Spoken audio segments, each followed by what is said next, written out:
当然，相信继续收听四条国际嘅节目现场，今日嘅新闻幕后嘅单元呢，还有关注一礼拜呢，拄好黑印度同巴基斯坦呢，今日分起79年咯。韩国呢，呢个分起人工系人类史上前血相嘅分起，啊，后半原因到底系乜嘅咯？今日请到嘅专家系中兴大学国际经济嘅研究所教授钱梦明，陈教授你好。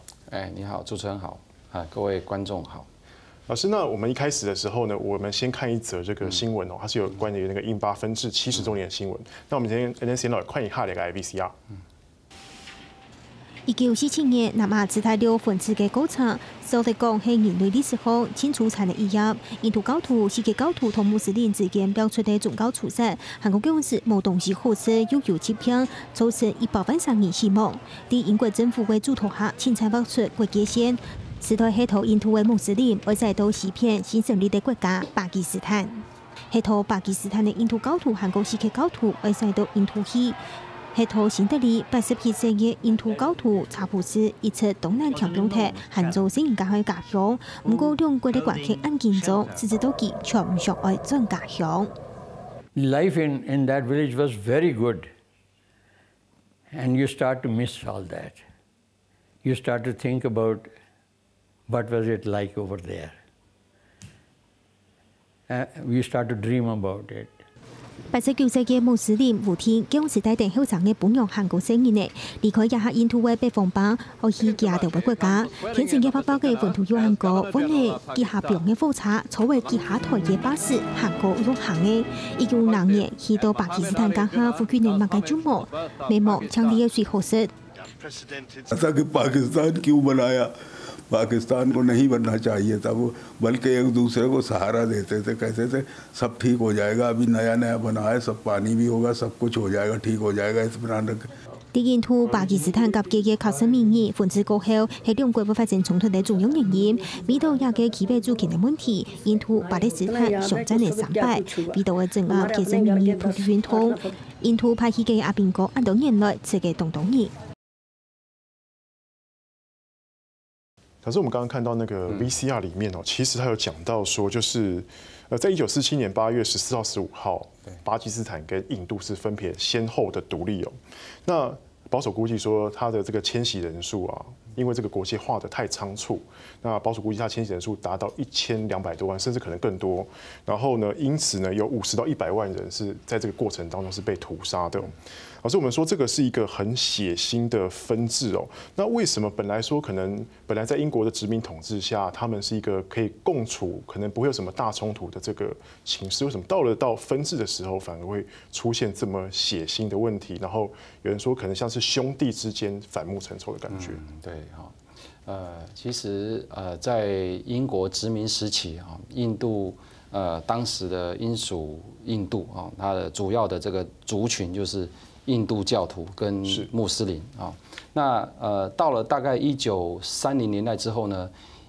英国人开始觉得我最终还是要让印度独立的，是啊，但是独立之后，它要变成一个什么样的形式？当时印度教徒他主要支持的就是国大党，当时的领袖是甘地，后来是尼赫鲁。那穆斯林主要支持的政党叫做穆斯林联盟。他的领袖就是真纳，那当时就尼赫鲁跟真纳之间，他们最后对于独立之后的这个印度，他要用什么样的形式，就开始产生裂痕。那印度教徒当然说，那我们不要分是什么宗教嘛，因为你只要从英国独立出来，我就是一个统一的印度，这是国大党的一个主流的看法，但是对穆斯林来讲，他觉得。如果按照人口比例来看的话，穆斯林在整个英属印度里面占的比例只有大概20%。所以如果说我在统一的印度里面，我无论选国会议员，我无论选总统，我选什么，我永远都会输印度教徒。所以穆斯林开始认为说，那与其我在这边变少数民族被你压迫，我不如就自己独立出去，变成一个新的国家。这就是这个巴基斯坦这个概念开始出现的原因。是，老师，你刚才讲到这个巴基斯坦这样的概念，巴基斯坦它不是一个既有存在的地理名词嘛，对不对？不是，对，它其实啊，当时穆斯林在整个南亚次大陆，它的居住是很分散的，它主要有几大块，一块就是今天我们看到的巴基斯坦，一块就是我们今天的知道的孟加拉，但其实在印度的印度今天的东北部、印度的中部，其实还有几个比较大的以穆斯林为主的这个一个王国啦，或是省份。譬如说，今天印度的有一个邦叫做Telangana， 它以前就是它有一个很重要的城市叫海德拉巴，它就是一个穆斯林为主的城市。对。那其实当时大概穆斯林是分居，但它大概有几个比较大的区块，这几个区块就变成今天巴基斯坦跟孟加拉这个国家主要的领土。是。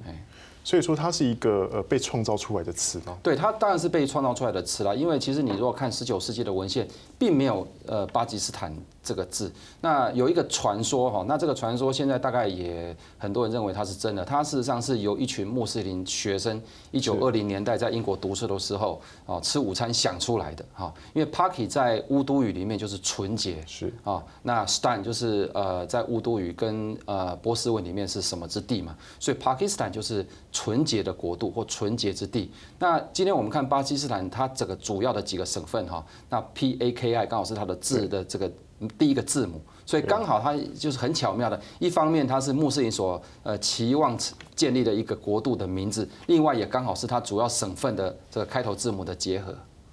老师，你有说到说这个，其实穆斯林本身是非常想要干脆我们自己独立出去，尤其是因为他们在印度这个地方算是一个非常少数的族群，也是一个后道的族群。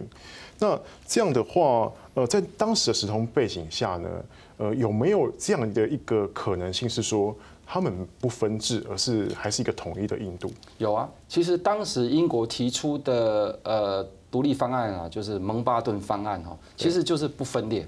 英国的想法是一个联邦制，就是说，在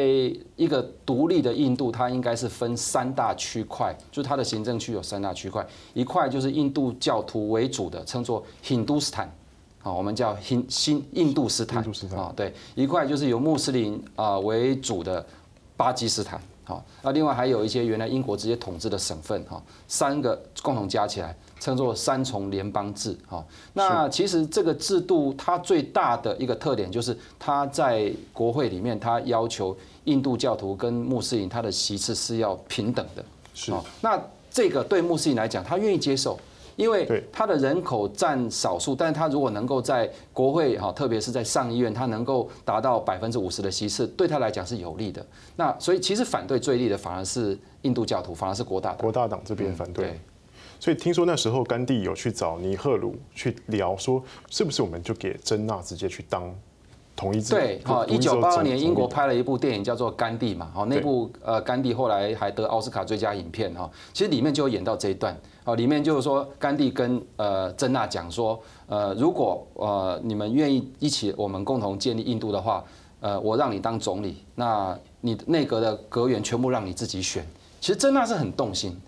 但是所以真正反对甘地的其实是国大党自己内部的人。连尼赫鲁自己都没有办法接受甘地这么慷慨的一个提议，这样。所以说，变成是反对势力，其实是来自于印度教徒本身了。对，确实是没有错。所以其实如果说今天要讲说为什么印巴最后会走向分治的这一条路，其实你不能够只是说是因为穆斯林坚持要独立建国，是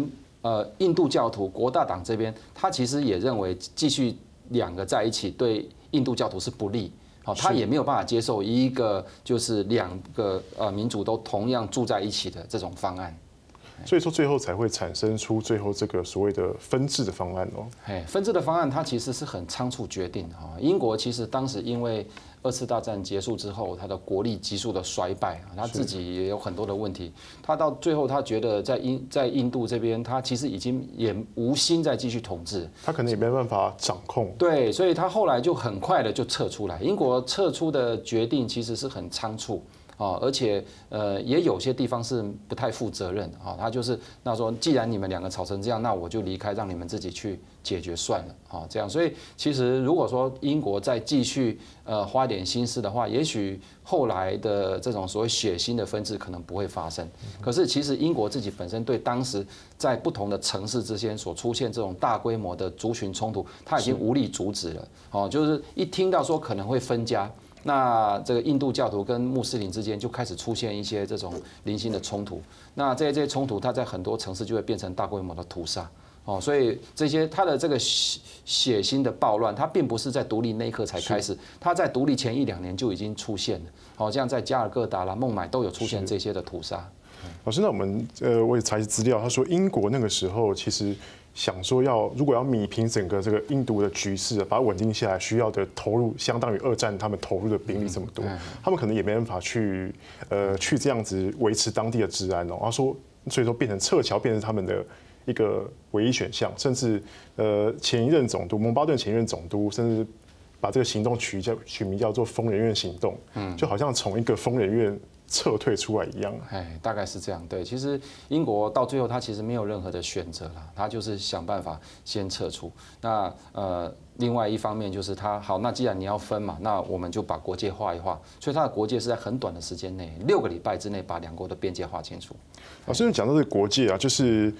我们称它为叫雷德克里夫线哦。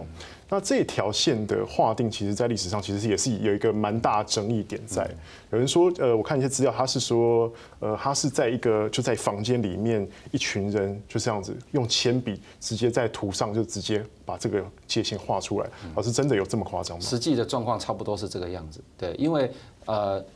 穆斯林跟印度教徒他的居住的边界其实很难划分啊。譬如说一个村子里面，他可能有一些人是穆斯林，有一些人是印度教徒。那你这个村子到底要属于谁的？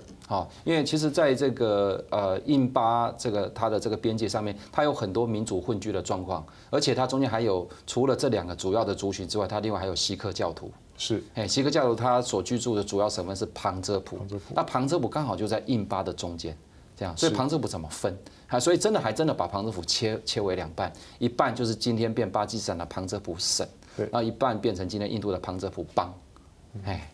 所以在这个分的过程当中，其实有些东西其实是蛮纠缠不清，像是种族啦、宗教，甚至有可能是土地的问题。本来是一块地，然后就这样被一刀切成2半了。对，就是特别是在边界这个地区，它一线划下去的话，那有一些原来居住在后来变成巴基斯坦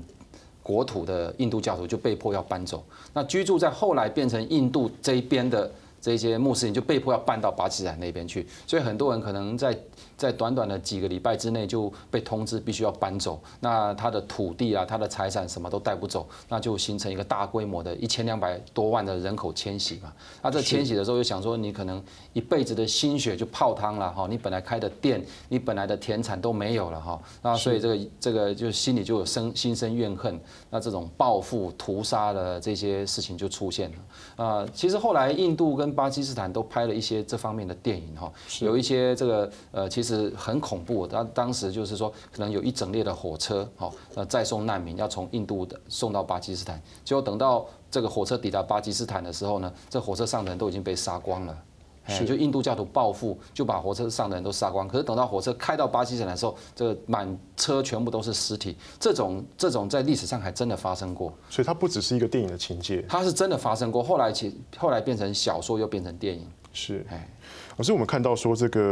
因为这个国界画太仓促，而且算是蒙着眼睛画国界，我们可以这样讲吧？对。那巴基斯坦是在8月14号独立，那印度是在8月15号，2个刚好相继一天，但是国界线是8月17号才公布的，让双方都很仓促。那这样的分治呢，后来我们也导致说一些冲突点啊，就是包括像是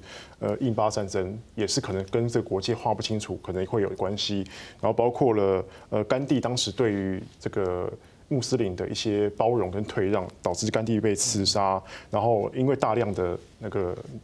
居民的迁徙，导致后来在边界上有很多这种难民窟的问题。那这对后来的这个印巴之间有带来什么样的影响呢？其实最大的影响就是克什米尔。对，因为当时呢，印巴的协议就是说，它让在印巴之间的一些原来独立的邦国可以决定你要加入印度还是要加入巴基斯坦。所以原来这些邦国呢，它原来如果说它的主要的居民都是印度教徒，他就决定加入印度，或者他原来已经在印度境内，他四周都被印度教徒包围了，比如说像海德拉巴，他就只好加入印度。但比较会出问题的就是像克什米尔这样的地方。克什米尔呢，当时他的统治者叫哈里大军，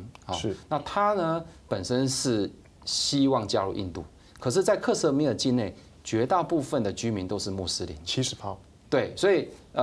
穆斯林当然是希望加入巴基斯坦，但是当印度就想办法跟哈里大军说，那你加入我印度，他决定加入印度之后呢，那巴基斯坦就派兵，那印度也派兵，所以就变成克什米尔战争。那谢谢老师上半场这么精彩的分析。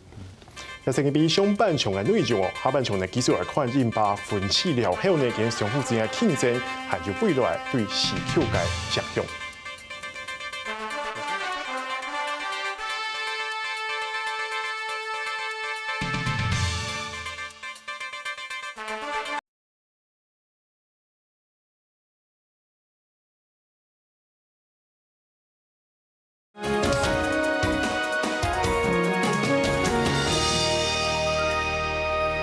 欢迎乡亲继续收听了解四条国际的现象。下半场呢来看了解印巴之间的竞争，还有对未来可能对它市口会有哪个影响。老师，我们再继续请教你，刚刚进行上半场，我们刚刚提到说这个克什米尔战争，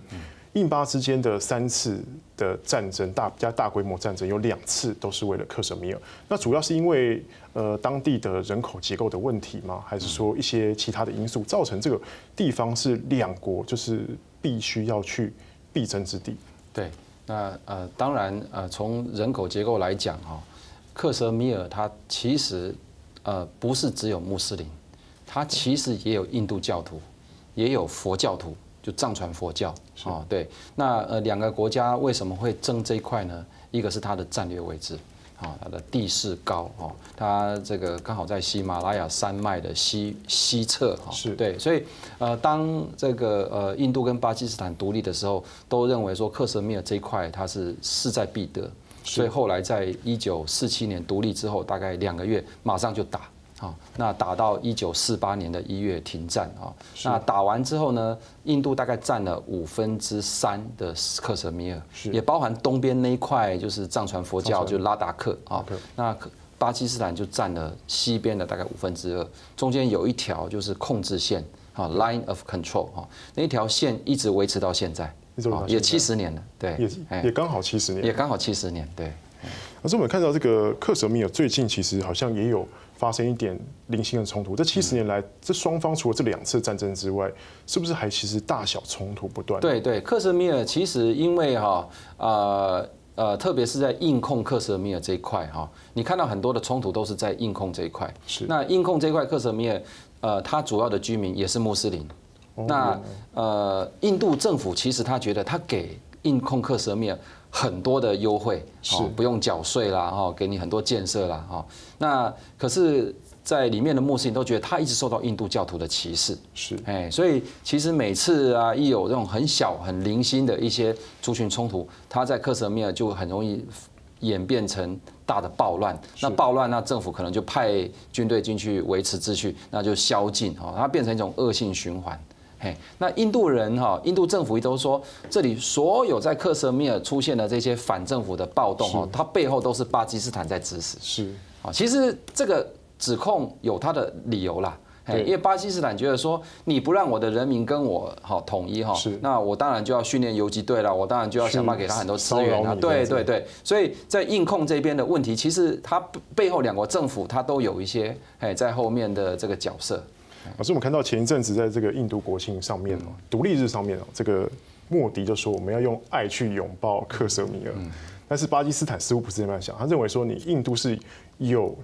计划性的要改变克什米尔的这个人口结构，感觉好像是要把它就是这种扩张的政策。是不是也是引起巴基斯坦这个一直以来都觉得有点心里不舒服的？对，其实2个国家在看对方在对克什米尔的政策上面，他的思维会影响他的政策。印度他一直想把克什米尔建设成一个印度境内的以穆斯林为主的一个省份，他的目的就是要跟巴基斯坦讲说，你是穆斯林，可是你在我印度境内，你还是有完整的公民权，你还是可以作为一个这个就是真正的印度公民，它就是一个看板省份。对，它就是看板的省份。可是巴基斯坦呢？他在看印度的时候，他觉得说，印度所有在克什米尔做的事情都是阻挠穆斯林的兄弟能够最后回归在一个国家的这个梦想。所以他的这个思维会影响到他的这个政策。老师，我们看同样是这种被一刀划成2个地方的这种地方，像旁遮普省也是哦。那为什么旁遮普我们好像都印象中好像没有发生过什么很大的那种边界很大的冲突？其实旁遮普是有的，只是它大概是在1950年代、60年代这个冲突比较多。后来到70年到80年代之后就比较少，因为旁遮普的状况它更特别的是，它除了穆斯林跟印度教徒之外，它另外还有锡克教徒。那原来在这个住在今天的巴基斯坦境内旁遮普省的锡克教徒呢，后来在巴基斯坦独立之后，大部分都搬到印度这边来。好，那在印度这边呢，他在今天的旁遮普邦的穆斯林已经都搬到巴基斯坦去了。好，所以其实印度本身的问题就是变成这个锡克教徒跟印度教徒之间的问题。好，在80年代曾经锡克教徒也想独立，成立一个卡利斯坦，后来印度政府是很强力的把这个独立运动打下去。那所以它问题就比较不是印巴之间，是它就变成是他们国内对印度自己国内的问题。对，老师我们可以看到说像是印巴之间他们之间什么都要比较，就像是连这个克什米尔都要争，然后像是包括发展核武。印度在70年代成功试爆，巴基斯坦到了90年代末期也成功试爆，然后甚至他们在2国的国界那个在礼宾要降旗的时候的那个交界，你们看到他们跳那个交界仪式、踢正步的仪式哦，也要劈的比看谁踢的比较高，然后最后还要握手一下。而是我们看到说，像其实印巴之间的比较，好像比他们之间和解的这个画面来的更多。那其实我们看到说，在前几年，2014年、2015年，分别是有一次这个巴基斯坦的总理夏利夫去参加了莫迪的这个就职典礼。那2015年的莫迪的生日外交跑到了巴基斯坦去跟这个夏利夫去见面，那2个人握手拥抱的画面，其实我们现在都还有可能还有一些印象。为什么看起来好像有一点和解的曙光，但是它最后没有发生？对，好 ，OK。其实印巴之间除了政治因素之外，2国的人民其实差异不太大。就是说，我问了很多印度的朋友说你们跟巴基斯坦人怎么样？他们会说，其实，在印度的国内跟巴基斯坦国内，当然这种反对对方的这种声音是很强。可等到印巴2个跑到国外去，譬如在台湾的